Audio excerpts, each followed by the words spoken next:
दोस्तों, जैसा कि आप सभी लोगों ने सुना होगा कि चाइना का एक बहुत बड़ा रॉकेट जिसका नाम है लॉन्ग मार्च 5B इंटरनेशनल स्पेस स्टेशन जाने से पहले डाइवर्ट हो गया था, अपने रास्ते से भटक गया था। जिसके बाद में अमेरिका के पेंटागन ने ये चीज़ घोषणा करी थी, ये चेतावनी जारी करी थी कि ये जो रॉकेट है किसी भी समय अनियंत्रित होकर पृथ्वी पर कहीं भी गिर सकता है।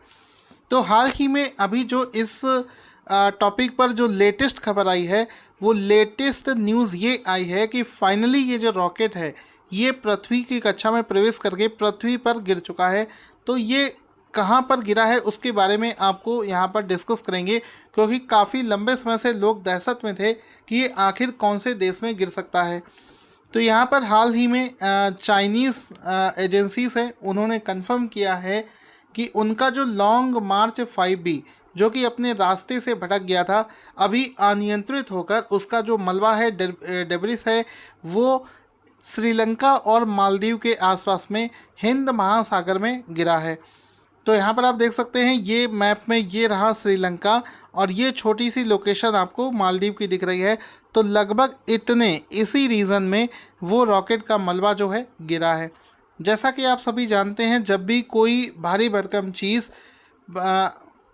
पृथ्वी के एटमॉस्फेयर में प्रवेश करती है, तो ये चूँकि ये बहुत भारी भरकम रॉकेट था, मतलब इसका जो वजन है वो लगभग में आप 20 मीट्रिक टन के आसपास में इसका वजन था। और ऊपर एटमॉस्फेयर में आने से पहले इसका जो रफ्तार था वो 18,000 मील प्रति घंटा की रफ्तार से जब कोई चीज़ पृथ्वी के वायुमंडल में प्रवेश करती है तो उसमें आग लग जाती है। फ्रिक्शन की वजह से, उसमें घर्षण की वजह से आग लग जाती है, जिसकी वजह से इस रॉकेट का जो ज़्यादातर बड़ा हिस्सा है वो एटमॉस्फेयर में ही जल गया था।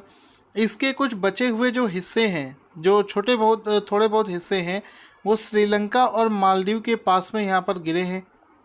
तो फाइनली ये कंफर्म हो चुका है, क्योंकि काफ़ी दिनों से ऐसा पहले सोचा जा रहा था कि ये जो चाइना का रॉकेट है ये सदर्न अमेरिका में, मैक्सिको में, कैरेबियन में, पेरू में, इक्वाडोर में, कोलंबिया में, ऐसे देशों में इसके गिरने का अनुमान लगाया जा रहा था।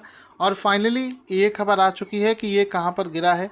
अब ये जो रॉकेट है, वैसे तो इसका नाम है लॉन्ग मार्च 5B, लेकिन इसको अभी रिसेंट में नाम दिया गया था 2021। इसको जो नाम दिया गया था वो दिया गया है 2021-035B। ये इसका नाम दिया गया था, जिससे ही इससे जुड़ी हुई जितनी भी जानकारियां हैं वो शेयर करी जा रही थी। हालांकि अभी तक अमेरिकन एजेंसीज़ ने इस बात को कंफर्म नहीं किया है कि वो एग्जैक्टली किस लोकेशन पर गिरा है, लेकिन चाइना की तरफ से ये चीज़ें कंफर्म कर दी गई हैं कि वो आखिर कहाँ पर गिरा है।